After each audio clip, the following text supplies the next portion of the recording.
ديب سيك وتشات جي بي تي محدش ما بيتكلمش عنهم الفترة اللي فاتت، وطبعا الهجوم الكبير من المستثمرين المهتمين بتشات جي بي تي والدول الكبرى على ديب سيك بيبين لك قد ايه الموضوع يعني ملوش علاقة بالعلم والتقدم وان كله بيزنس. دلوقتي بقى عشان نعمل مقارنة ما بين الاتنين وهوريكم فرق مهم جدا بين ديب سيك وتشات جي بي تي، هنسألهم الاتنين سؤال واحد، وسؤال فيه كام حتة يعني فيه لغة عامية على حاجات فيها جدل على حاجات فيها حقائق علمية عشان نشوف هيستجيبوا ازاي. هنسألهم نقول لهم هل الأرض كروية أم مسطحة؟ وليه في جدل حوالين الموضوع ده؟ تعالوا نشوف أول حاجة ديب سيك. تمام، ده كان الرد بتاع ديب سيك، الأرض كروية، صور من الفضاء، ظلال القمر.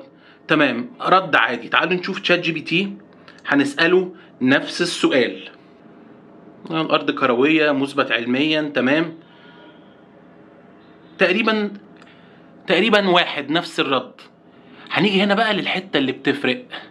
هتيجي كده في ديب سيك هتلاقي في حاجة تحت مكتوب عنها ديب ثينك R1. دي هتفعلها، هتاخد وقت اكتر شوية انها تطلع لك ريزلت، وهتكتب بقى كل الحاجات اللي هو بيفكر فيها، هتحس ان هو الديب سيك بيكلم نفسه. شوف بقى النتيجة بعد ما فعلنا الديب ثينك.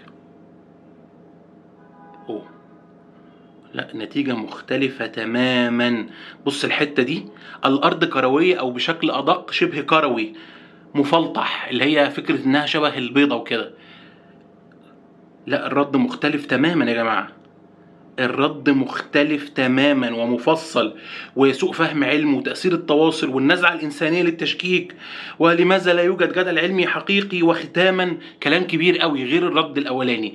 يبقى لحد دلوقتي أقدر أقول إن أكبر فرق موجود ما بين ديب سيك وتشات جي بي تي هو الديب ثينك. انتوا ايه رأيكم؟ انهي الأحسن؟ وجربتوا الاتنين ولا لأ؟